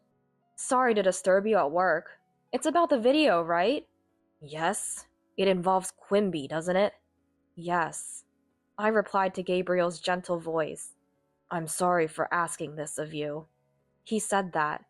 Actually, Gabriel had consulted me because he felt something was off with Liddy. It might have been plausible for the old Liddy, but the current Liddy truly loved Gabriel. I didn't think she would cheat, and I had conveyed as much to Gabriel. But just in case, he had asked me to gather evidence if Liddy did something questionable. That's why I think I was able to film calmly. Please, don't apologize. I'm glad I could capture evidence of Quimby's infidelity. If you hadn't asked me, I probably wouldn't have thought to do so calmly. I told Gabriel. It would be a lie to say I wasn't shocked. It's shocking enough to discover an affair, let alone with one's own sister. I had every right to be angry. My sons will be home soon, so let's talk another time. I told Gabriel and hung up. Tears flowed endlessly, but for my sons and for my own future, I knew I had to be strong. That day, I went about my usual routines, and when the kids had settled down for the night, Quimby came home. Were you with Liddy? I asked him, and Quimby, clearly in a bad mood, snapped back at me. I got called into HR because of you. The decision on my punishment will come later. What are you going to do about this? The way Quimby turned the blame on me, making me out to be the villain despite his actions, made me almost laugh. Crying over such a man was a waste of time. There's nothing to be done. Do as you please. You understand the situation, right? If we divorce, I'm taking the kids. Still want a divorce? His attempt to use our sons as leverage was pathetic, and I told him so. What are you talking about? You think you'll get custody after likely losing your job? Divorce is a foregone conclusion. Stop being ridiculous. Quimby had nothing to say. Of course. Getting caught in adultery during work hours? Dismissal seemed inevitable. Was he still so clueless about the gravity of his actions? If that's the case, then he's incredibly foolish. I'll be leaving tomorrow. Wait a minute. Can't we consider starting over? Can't you forgive just one affair? Quimby, now taking a submissive stance, began apologizing to the assertive me. One time? I asked back. According to Gabriel, Liddy's behavior had been odd for several months. Given Gabriel's job involves mostly being out for sales, there's a good chance she might have been returning home like this. Just one? Quimby responded weakly to my question, his eyes darting around. From the lack of confidence in his answer, it was clear it wasn't just once. It felt ridiculous to pursue it any further, so I dropped the subject. The next day, I told my sons about Quimby's infidelity. They are in 6th grade now, old enough to understand that hurting and betraying others is wrong. I apologized for having such a conversation at this sensitive time in their lives, and they said they wanted to talk it over alone and went to their room. After just a few minutes, they came out with their bags packed and said, "We're on your side, Mom." I couldn't help but cry. The boys laughed and comforted me as I apologized again. Then we went back to my parents' house. My parents were speechless when they heard about Liddy and Quimby's actions. Despite being happy that we had become close as sisters again, I felt sorry, but Mom apologized to me, crying. Liddy hasn't changed after all. I'm sorry for always making you endure her. Cut ties with both Liddy and Quimby. We will keep our distance from Liddy to the bare minimum, Dad said, and I felt relieved. From that day, I started commuting to work from my parents' home. Quimby, perhaps on suspension, didn't come to the office but called me multiple times instead. Ignoring him as I didn't have time to deal with it, he began to send messages day and night. I love you, Linny. Let's live happily as a family of 4 again. I was insane. I was just deceived by that woman. I don't know how to live without you, Linny. Perhaps these were what you'd call Romeo emails. I was almost fooled for a moment, but thanks to my sons laughing uproariously at those messages, I realized how ridiculous they were. However, I couldn't ignore him forever. Eventually, I had to meet him to sign the divorce papers. I made plans to meet Quimby at a cafe on my day off. Choosing to meet at a cafe instead of going home was Gabriel's advice. He said that being in a public place would help keep the conversation calm. When Gabriel and Liddy arrived at the cafe together, Liddy had become so thin in just a few days. She looked like a different person. She must have fallen out of favor with Gabriel. Serves her right. Now, both Liddy and Quimby, please sign the divorce papers. It seemed Liddy was also reluctant to divorce. To the two hesitating to sign, Quimby said, It's a misunderstanding, Gabriel. It's your choice to divorce, but we won't. Are you still saying that? My sons and I no longer consider you family, I retorted. I addressed Quimby's desperate attempts. Gabriel sighed deeply and said, You could go to court, but it's clear you'll lose, considering the alimony and legal fees for the divorce trial. Can you afford it? Alimony for the divorce trial? Of course. You both betrayed your families. Liddy to me and Linny. Quimby, you'll have to pay us a proper settlement in the divorce trial. Liddy started trembling silently. Her silence and weight loss now made sense. What am I supposed to do? I might be fired. How can I pay? Quimby began to argue, pale-faced. You did this to yourself. Besides, you owe child support for both kids. Right, Liddy? At my words, Liddy flinched. You wanted to live together, right? You're welcome to have the house. Ha! I laughed loudly. And don't forget the mortgage payments! Quimby was taken aback, probably having forgotten about the mortgage. Both sat sweating, pale, and silent in front of the divorce papers. Later, Gabriel introduced me to a lawyer, and I managed to claim alimony and legal fees, and finalized the divorce. Quimby, who had resisted divorce so much, proposed to Liddy immediately after our divorce was finalized. I knew he had liked Liddy from the start. When did their affair turn serious? Hearing this, I felt nothing but disdain. Meanwhile, Liddy, who had genuinely loved Gabriel, was abandoned, and eventually lost her job too. Why did she end up with Quimby, despite loving Gabriel so much? Remaining puzzled, I asked Gabriel about it.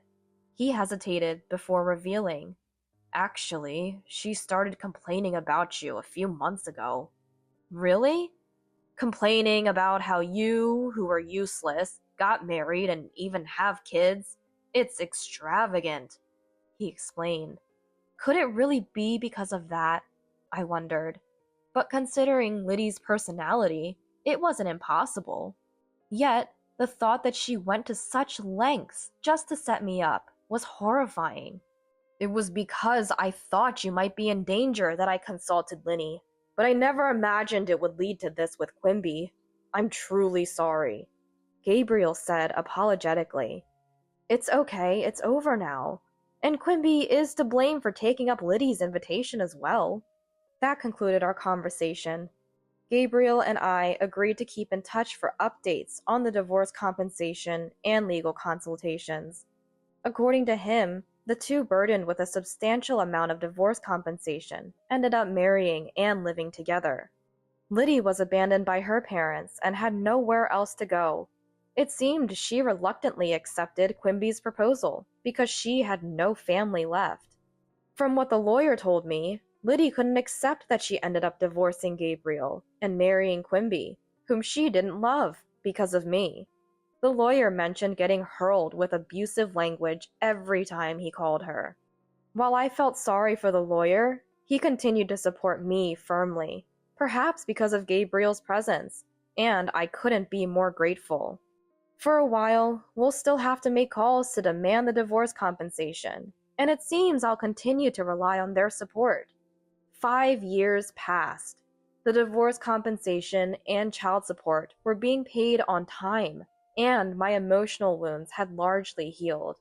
One day, after a long period of calm, the lawyer contacted me. Liddy says she has something to talk to you about. I refused. Knowing her, it would likely end up with her using me as a verbal punching bag for stress relief. I decided never to trust or forgive Liddy again, and asked the lawyer to convey my refusal. However, Liddy insisted it was urgent, and Quimby also requested a meeting on her behalf. Given their persistence, I reluctantly agreed. However, lacking the courage to meet them alone, I contacted Gabriel, feeling somewhat guilty for doing so after such a long time. He gladly agreed to accompany me, and so I met with them after a long while. Quimby and Liddy were sitting at the cafe with a solemn demeanor. When Liddy saw my face, she looked slightly relieved. "What's this about? Why did you call me here?" I asked, and Liddy said, "Actually, I've developed renal failure and need to undergo dialysis." I was taken aback. "It's your fault." "No, both of your faults, that Liddy ended up like this. She couldn't sleep without drinking alcohol, and yet because of the divorce settlement payments, she had to work. Your actions have destroyed her health." Quimby angrily blamed us, but I thought it was their own doing. Gabriel seemed to agree, as he sighed and looked exasperated. "So what? I'm not reducing or refunding the divorce settlement. Be thankful I agreed to installments." I stood firm, and Liddy, crying, lowered her head. "I'll pay the divorce settlement. Please, I'm begging you. Give me a kidney." "What?" I exclaimed loudly at her outrageous request. "What are you talking about? There's no way I give it to you." When I refused, Quimby said, "You were born with a twin with Liddy for this reason. You have a duty to help her." "What are you talking about? Who has been pushing all the unpleasant things onto me? Did Liddy ever help me once in such situations?" "Don't talk about trivial matters. Liddy's life is at stake here," Quimby angrily retorted. Liddy began to cry and plead, apologizing.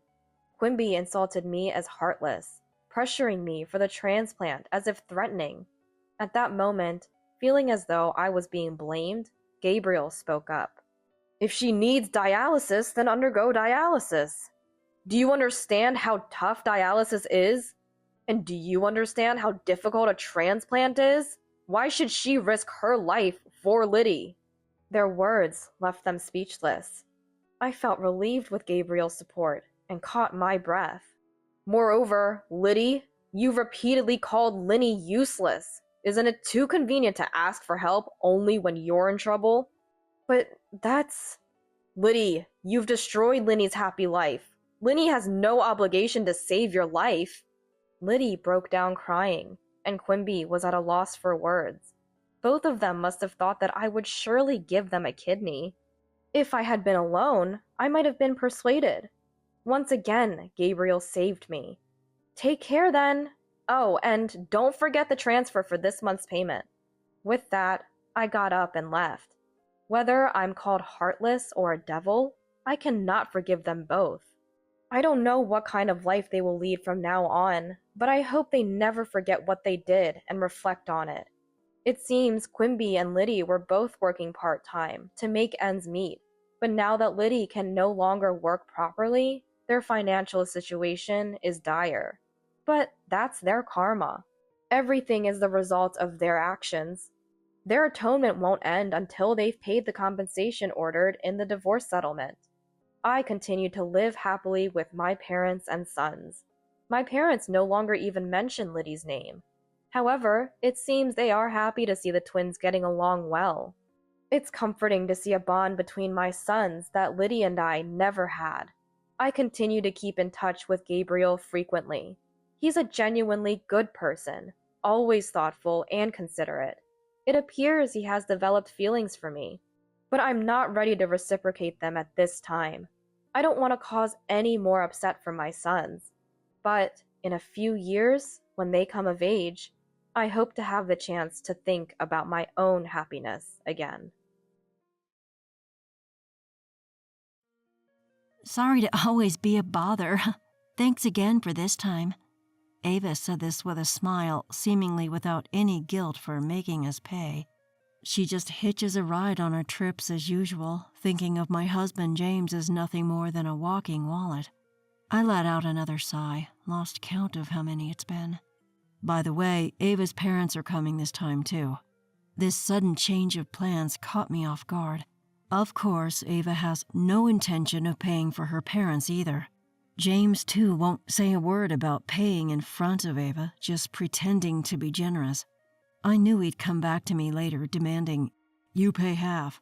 Surprised by this unexpected news, I secretly smirked, seeing it as a chance for revenge. Watching James get all excited, I chuckled to myself. Yeah, sure, it's fine. After all, this is the last time. Last time? I nodded with a big smile. The two of them looked surprised for a moment, but then burst into laughter, thinking it was just a joke. They seemed to think my words were just a joke, laughing it off and resuming their conversation. Watching the two of them get carried away, I didn't bother to respond. I was biding my time, caressing the tool I had hidden in my bag, eagerly awaiting the moment for my revenge. I'm Camilla, turning 63 this year. My husband and I, we've always loved traveling. We used to arrange trips several times a year around our work. Even after having kids and retiring, this didn't change. I thought we'd continue enjoying our hobby, but then things changed when Ava, the wife of our eldest son William, came into our lives. After William got married, Ava started visiting us often. William, busy with work, was relieved to know Ava was at her parents' home, so I didn't say anything. We were happy, a woman Ava's age, almost like a daughter to us, coming to visit. But I started feeling uncomfortable with my husband James's attitude towards Ava. "Thanks for dinner, as always." "It's nothing. I enjoy cooking when you're here." "That's right. Cooking's about the only hobby Camilla has. She's really happy when you visit." James sometimes put me down when talking with Ava. Comparing me and Ava with a mother-daughter age gap, he'd say things like, "Ava has such beautiful skin," or "Camilla should learn from Ava's high sense of beauty." Sure, Ava always comes over looking nice with her hair and dress, but being compared to someone a generation apart is troubling for both me and Ava. I'd reprimand James when he got carried away with his drinks, saying all these nice things. "Hey, can you stop? You're making Ava uncomfortable." "What's wrong? Can't I say the truth? Are you jealous of Ava's beauty?" "Of course not. What are you talking about?" "Then don't complain. Ava, sorry about this. Camilla, unlike you, is getting on in years and tends to get angry easily." James said this with a laugh, unrepentant as ever, and I sighed. Maybe because we never had a daughter, James was overjoyed when our son brought home someone as charming as Ava. But lately, James' behavior seems too much. He's not just mocking me, he pays excessive attention to Ava. I thought it was a joke at first, but I can't forget what James blurted out in his excitement. "James, you're always so kind to me. I'm really grateful." "Right? I bet I'm a better man than William, huh?" "What are you saying?" "William has always been soft. I can protect Ava." James was practically telling Ava that he's a better man than William. The fact that James would say such things to Ava, his son's wife, filled me with disgust. By the way, you two travel a lot, right? William told me. Yes, it's been our hobby for years. Lucky. William's too busy with work to travel anymore. Ava said this with a slight sadness in her smile, looking at James. I could easily guess James's next words, feeling a chill at Ava's anticipatory expression. Well, how about you join us on our next trip? Really? I feel bad, though. James's face lit up, happily inviting Ava. James seemed to have no intention of considering my opinion from the start. Ava saying, I feel bad, showed no signs of reluctance. She looked at me with her hands on her cheeks. But I don't have money to spare. Don't worry, we invited you. We'll pay, right? Well, James eagerly sought my agreement, and Ava, hugging James in triumph, thanked him cheerfully. Her triumphant look might have been my imagination, but she definitely squinted at me with a sly smile. We're planning to leave next month, so get ready. Okay, I understand. Thank you. I could only watch the two of them excitedly ignoring me with a cold gaze. What about the hotel? We haven't booked for Ava. We'll just have to do it now. Take care of it, will you? Why should I handle it when you happily invited her? Camilla, why are you so cold when Ava's willing to come? After Ava left, I told James we only booked for 2. He responded as if I was being unreasonable. He insisted I be nice to Ava but wouldn't make hotel reservations or buy theater tickets himself. He even hesitated to cover the costs he boasted about. His attitude frustrated me, especially when he joked, Ava can even sleep in my room if necessary. This discomfort continued throughout the trip. James spent the entire trip pleasing Ava. If Ava said, I'm not interested in the theater, he'd waste our carefully prepared tickets and change plans. He wooed her without reproach, leaving me disheartened. Hey, Ava, I hate to say it, but it's troubling when our plans get disrupted. I'm sorry. I got carried away because James is so kind. It's okay. I'm happier when you rely on me. No matter what I said, Ava would look at James and he'd end up scolding me instead. Ava knew James was on her side, often making provocative statements, and James would always retort, What's wrong with doting on my son's wife? I'm sorry, I'm always having fun at your expense. I'm just a nuisance, aren't I? Not at all. I'm really enjoying myself with you here. Camilla's the one who's always complaining, more of a nuisance. Are you serious? Emboldened, Ava started timing her visits to our home, joining our trips as if it were a given. Perhaps James had been inviting her in advance for these trips, yet he never told me. Despite this, I was mostly left to handle the travel expenses caused by Ava. During the trips, Ava never attempted to pay, always leaving it to James. She didn't even bother to bring her wallet. This is cute. I'd like it as a souvenir. Sure, I'll buy it for you. Really? Thank you. James's eagerness to please Ava only led to more extra payments. And later, James would grudgingly hand over money, claiming, I'm just responding to Ava's requests.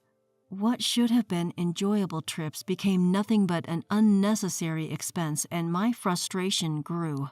Repeated trips like these were grating on my nerves. Talking to them didn't help, so I decided to speak directly to William about Ava. However, the response I got from William was worse than I could have imagined. Hey, William, Ava's always tagging along on our trips. Can something be done about it? Well, I heard Dad happily invites her. They make decisions without consulting me, and she doesn't pay. Wait, what? That's odd. I heard she pays her own way. It seems William had been misled by Ava. He believed Ava was paying her own way on trips because James forcefully invited her. Of course, I hadn't received a dime from Ava, and knowing James, he wouldn't have taken money from her either. Yet William seemed to think I was making up stories to harass Ava. That's not a joke. If you think that, she doesn't need to come anymore. Ava's trying to get along with you and Dad. There's no need to talk like that. How can I get along with someone who makes up lies and plays the victim? I tried explaining the truth to William, but I had no proof that Ava wasn't paying for the trips. William seemed torn about who to believe. Later, he talked to Ava again, who insisted, "I've been paying my share." In fact, she tearfully told William, "Camilla's falsely accusing me of not paying even though I do. She hates me." Moved by her tears, William seemed to side with Ava, sighing over the phone. Frustrated with William's doubts, I felt at a loss. Ava never even opens her wallet when she comes on trips. She says she has no disposable income since she's not working, but she says she's paying. If that's true, then she's using your earnings for the trips, right? If you really believe she's paying, calculate exactly how much she's contributed. In a situation with no allies, I rebuked William harshly. I was at my limit with Ava's manipulative behavior and James's complacency in paying for her. I decided to take revenge, gathering information to convince William. On the next trip, Ava joined us in her usual manner. Her small, high-brand bag seemed to hold only her mobile phone, certainly no wallet. "Sorry to be a bother. Thanks again for this time." Ava said this with a smile, seemingly guilt-free about making us pay. She casually got into the passenger seat of James's car and gave him a friendly smile. Watching Ava, James smiled back. Seeing them, I sighed again. Normally, I would have just endured it for my own peace, but not this time. Clearing my throat in the back seat, I glared at the two, planning to plunge them into hell. "James, about today's trip, how about here? I've always wanted to go." "Sure, I'll take you wherever you want." "I'm so happy. Thank you."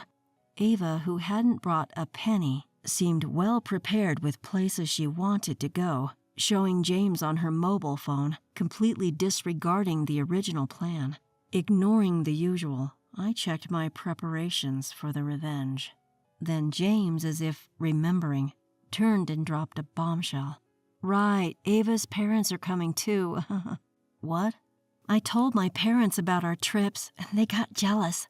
So I thought, why not invite Ava's parents too? I'll pay for everything so Ava doesn't have to worry."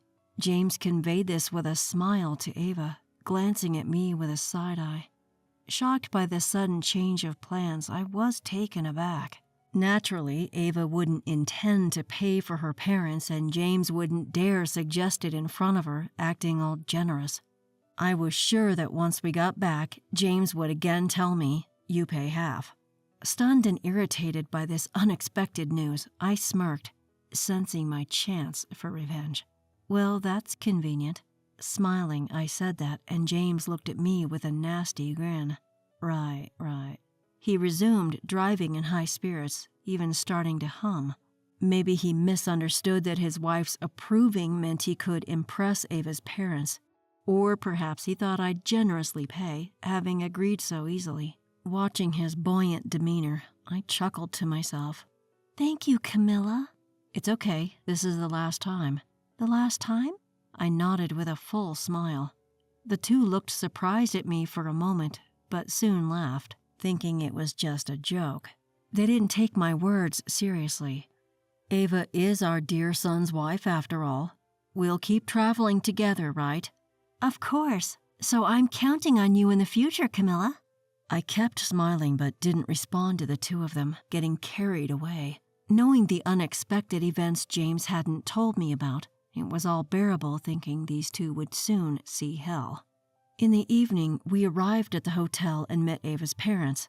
Then we were shown to our rooms. As usual, Ava and James said they would rest in their respective rooms.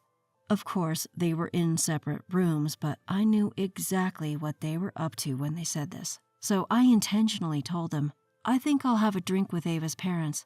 "Sounds good. Have fun." I deliberately left them alone, and as they said, "have fun," Ava waved at me with a smile. Her attitude seemed to imply that it was more convenient for me not to be there, which confirmed my suspicions. Anticipating the need to leave evidence, I approached Ava's parents. "May I show you something?" They looked puzzled, so I quietly turned on my mobile phone and showed them a video. "Nice room. Your room looks great too." "Really? Then you can come to my room." What I started showing them was a video from a camera I had just set up in the room. It was in the room where James and I were staying, and Ava appeared as if it was natural. Ava's parents watched, puzzled by their familiar behavior. I always arrange the hotel and trips for you. We could even travel just the two of us, without Camilla. That's too bad for Camilla. But Camilla's really angry that I don't pay. Don't worry about it, Ava. I'll talk sternly to Camilla.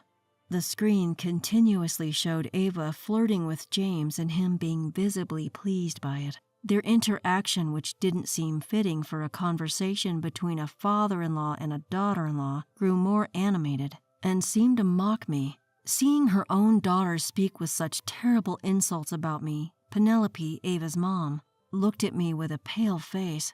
What in the world? What is Ava doing?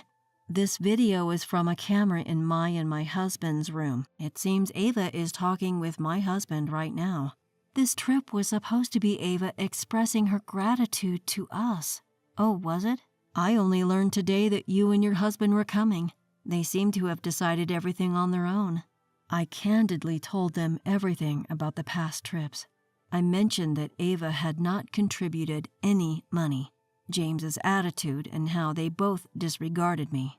As I explained, Ava and James, captured on camera, seemed to be confessing. Their expressions changed rapidly, turning red and then pale as they watched the video.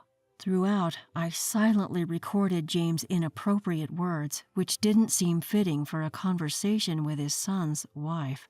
Our daughter, I don't know how to apologize. I appreciate your understanding. I plan to cut ties with James and Ava after this. Feeling it was cruel to torment them further, I decided it was time to reveal the truth and headed to the room. Opening the door, James exclaimed, "Camilla, what's with the sudden entrance? What, is it a problem if I return to my own room?" "I didn't say that, but don't just open the door like that. It's startling." "Oh, sorry, I thought you had something to hide and were startled." Saying this, I replayed the video in front of them. Noticing Ava's parents behind me, their behavior became suspicious. "Did you want to travel alone? Were my presence and Ava's parents a bother?" "Well, that's... Ava's parents told me if you invite them on a trip to express gratitude, shouldn't you pay yourself?" "What? No, that's not it. James said he'd pay for me."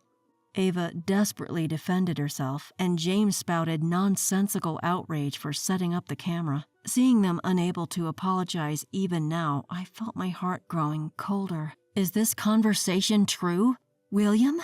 At that moment, our eldest son, William, who was supposed to be away on a business trip, appeared unexpectedly. Ava turned pale with surprise at this unexpected guest.